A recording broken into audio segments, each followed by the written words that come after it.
Ibu Bapak, saudara-saudariku yang dikasihi oleh Tuhan, Shalom. Selamat berjumpa kembali dalam Renungan Harian Katolik Paroki Tomang, Jakarta. Hari ini hari Selasa, tanggal 24 Juni tahun 2025. Tema renungan kita hari ini adalah kerendahan hati yang membawa sukacita. Ibu Bapak, saudara-saudariku yang dikasihi oleh Tuhan, baru saja, ya mungkin hari Minggu yang lalu, ya hari Minggu yang telah lewat, kita merayakan Hari Raya Tritunggal Maha Kudus, ya Hari Raya Allah Tritunggal Maha Kudus. Dan setiap kali saya merayakan Hari Raya Tritunggal Maha Kudus ini, saya selalu teringat akan pergumulan batin, akan pergulatan batin dari seorang kudus besar dalam gereja, yaitu Santo Agustinus. Santo Agustinus ketika dia baru saja dibaptis, ya, Santo Agustinus ini ketika belum menjadi anggota gereja Katolik, masih belum menerima Tuhan Yesus, dia selalu diganggu oleh pikiran, ya, tentang bagaimana penjelasan tentang Allah Tritunggal Maha Kudus ini, ya. Dia selalu tergoda untuk memikirkan misteri Allah Tritunggal Maha Kudus ini. Bagaimana Allah yang satu, Tuhan yang satu memiliki tiga pribadi, ya. Dia baca seluruh kitab suci, dia buka dan baca semua buku-buku yang ada di dunia ini, ya, dan terus mencari jawaban, terus ingin mencari jawaban penjelasan tentang Allah Tritunggal Maha Kudus. Tapi toh dia tidak pernah menemukannya, ya. Sampai ya suatu hari dia jalan-jalan ke pantai, ya, jalan-jalan ke pantai. Dan di situ dia melihat ada seorang anak kecil yang melakukan hal yang aneh bagi Agustinus, ya. Jadi anak kecil ini dia membawa sebuah ember. Pertama kali dia membuat lubang, ya. Jadi pertama kali dia membuat lubang di pasir pantai itu, membuat lubang yang cukup besar di pantai itu. Lalu dia dengan embernya mengambil air dari laut, lalu dia kalau bahasa Jawa itu wirawiri, ya, hilir mudik, ya. Dia hilir mudik, mengambil air dari pantai, lalu dimasukkan ke lubang yang dia buat itu, kembali lagi ke pantai mengambil air, lalu dia masukkan lagi ke lubang itu, ya. Tentu saja lubang itu tidak akan pernah penuh, ya, karena airnya pasti akan meresap, atau airnya pasti akan masuk ke dalam tanah, ya. Dan ketika melihat apa yang dilakukan oleh anak kecil ini, Santo Agustinus pun lalu berkomentar, ya, "Hai anak yang bodoh, bagaimana mungkin kamu mau memenuhi lubang yang kau buat itu dengan air? Sampai kapanpun lubang itu pasti akan kosong terus, ya, karena airnya pasti akan hilang, masuk ke dalam tanah, masuk ke dalam pasir, ya."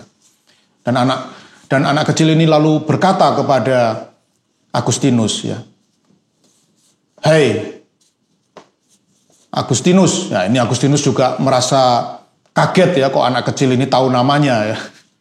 "Hai Agustinus, kamu sama bodohnya dengan saya, ya. Karena kamu dengan otakmu yang hanya sekepalan tangan mau memasukkan misteri Allah yang begitu agung, misteri Allah yang begitu besar ke dalam otakmu yang ukurannya hanya sekepalan tangan itu.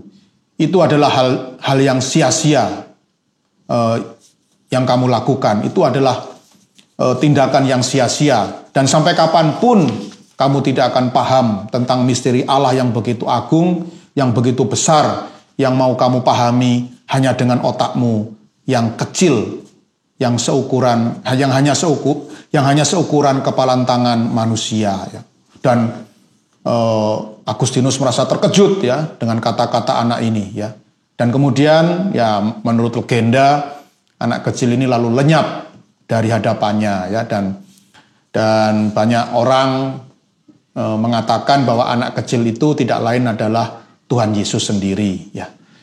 Nah, dengan pengalaman ini kemudian Santo Agustinus pun bertobat ya. Dia tidak pernah lagi berpikir ya, atau memusingkan otaknya ya, memusingkan kepalanya dengan misteri Allah Tritunggal Maha Kudus yang selalu menggoda pikirannya itu. Nah, bagaimana menjelaskan satu Allah, dalam satu Allah ada tiga pribadi ini. Akhirnya dia menyerah ya. Dia memilih sikap rendah hati ya, dia memilih sikap kerendahan hati, dan ternyata kerendahan hati di hadapan Allah itu membuat Agustinus berubah ya. Jadi hidupnya yang selalu stres ya, hidupnya yang selalu depresi, memikirkan banyak hal yang membingungkan di muka bumi ini, kemudian dia berani menyerahkan itu semua kepada Tuhan. Ya sudahlah, kalau di muka bumi ini ada begitu banyak hal yang tidak bisa aku mengerti, tidak bisa aku pahami, maka sudahlah, aku menyerahkannya kepada Tuhan. Ya, aku memilih untuk menyerah. Ya. Dan dengan sikap seperti ini, dengan sikap kerendahan hati ini, akhirnya Agustinus boleh merasakan damai sejahtera, sukacita yang bertahan, ya, yang tidak pernah hilang, tidak pernah musnah dari dalam hatinya. Ibu bapak saudara-saudari yang dikasihi oleh Tuhan, sebelum Santo Agustinus lahir, ada juga seorang tokoh besar dalam kitab suci yang juga pengalaman hidupnya mirip dengan Santo Agustinus, ya. Orang itu namanya adalah Zakaria, ya, seperti yang dikisahkan dalam Injil Lukas bab 1 ayat 57 sampai 66, dilanjutkan ayat 80. Ya, kita tahu ceritanya ketika Zakaria ini sedang memimpin ibadat di bait Allah, datanglah malaikat Gabriel dan memberitahukan kepada Zakaria bahwa istrinya yang sudah lanjut usia, ya, yang namanya Elisabeth itu, ya, diperkirakan Elisabeth pada waktu itu berusia 60 tahun, ya. Dan malaikat Gabriel berkata bahwa Elisabeth akan segera mengandung, ya. Elisabeth akan segera hamil, mengandung seorang bayi. Dan pada waktu itu Zakaria, ya, yang masih bersikap tinggi hati, ya, dan sombong, dia tertawa, ya, dikisahkan Zakaria ini tertawa, ya. Bagaimana mungkin istriku yang sudah lanjut usia, ya, bisa mengandung, ya, bisa mengandung seorang anak, ya. Menurut logika Zakaria itu adalah suatu hal yang tidak logis, ya, tidak masuk akal, ya, dan tidak mungkin, ya. Makanya dia tertawa, ya. Padahal yang menyampaikan itu adalah malaikat, ya, malaikat Gabriel, orang yang begitu dekat dengan Tuhan, ya. Tetapi Zakaria malah tertawa, ya. Dan apa akibat dari sikap sombong Zakaria ini, ya, yang tidak rendah hati ini? Maka Tuhan membuat Zakaria ini menjadi bisu, ya, tidak bisa ngomong apa-apa, tidak bisa berkata-kata lagi, ya. Nah, tetapi Tuhan itu sungguh sangat baik, ya, ketika, dan memang benar kemudian Elisabeth ini akhirnya mengandung, ya, akhirnya hamil, dan 9 bulan kemudian melahirkan, ya, seorang bayi laki-laki, ya, yang kita kenal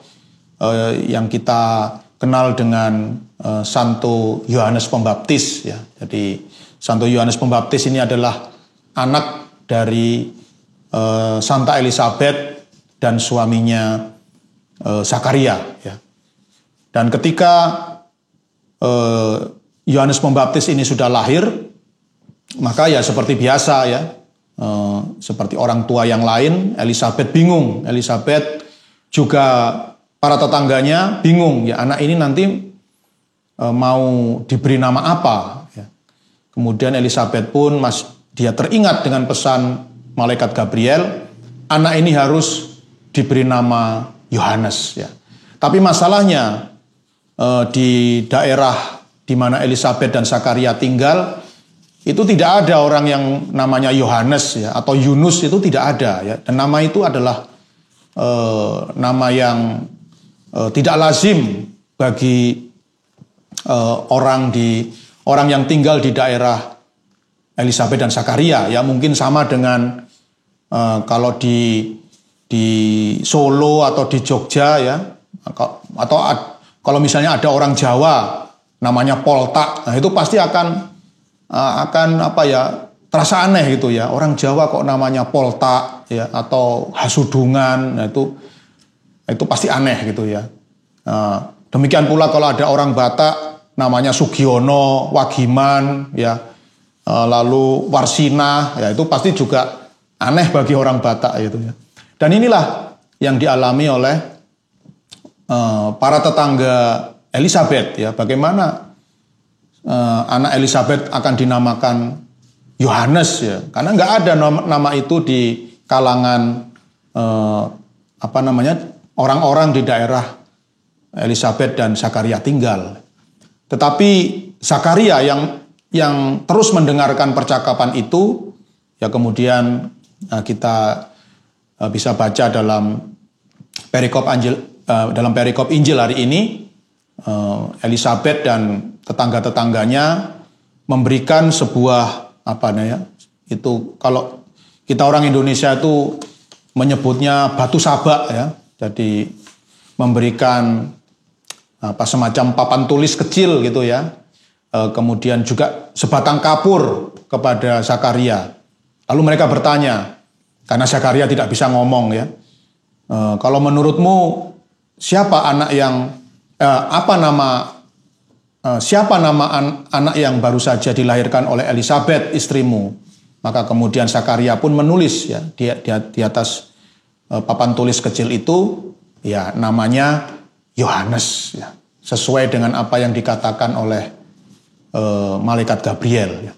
Dan ini adalah perubahan yang besar dalam diri Zakaria ya, dari Zakaria yang sombong, yang tinggi hati, yang menertawakan malaikat Gabriel ya, karena mendengar bahwa istrinya yang sudah lanjut usia itu akan mengandung, berubah menjadi orang yang rendah hati ya, menjadi orang yang memilih untuk bersikap rendah hati. Dia tetap mengakui sesuai dengan pesan malaikat Gabriel bahwa nama anaknya adalah Yohanes. Dan kita bisa membaca dalam kitab suci apa yang terjadi kemudian. Tuhan melepaskan ikatan dari lidah Zakaria, dan akhirnya Zakaria bisa berkata-kata kembali ya, berbicara kembali dengan normal seperti sedia kala ya. Karena kerendahan hati dari Zakaria, maka terjadilah mujizat, terjadilah kesembuhan di dalam diri Zakaria. Oleh karena itu, Ibu Bapak, saudara-saudari yang dikasihi oleh Tuhan, inspirasi Injil hari ini ya, sabda yang kita baca dalam perikop Injil hari ini mau mengajak kita untuk menjadi orang-orang yang rendah hati ya. Karena kerendahan hati ini terbukti selalu membawa sukacita dan damai sejahtera dan ketentraman di dalam hati manusia. Dan sebaliknya, sikap angkuh, sikap sombong ya, sikap tinggi hati itu pasti akan selalu membuat hati manusia itu terus gelisah, cemas, tidak tenang ya. Dan tentu ini sangat merugikan. Maka marilah kita belajar dari pengalaman Santo Agustinus, juga pengalaman Zakaria yang diceritakan dalam Injil hari ini. Mari kita berusaha menjadi orang-orang yang rendah hati, yang hidup menurut kehendak Tuhan, dan jangan hidup menurut kehendak diri kita sendiri. Tuhan memberkati.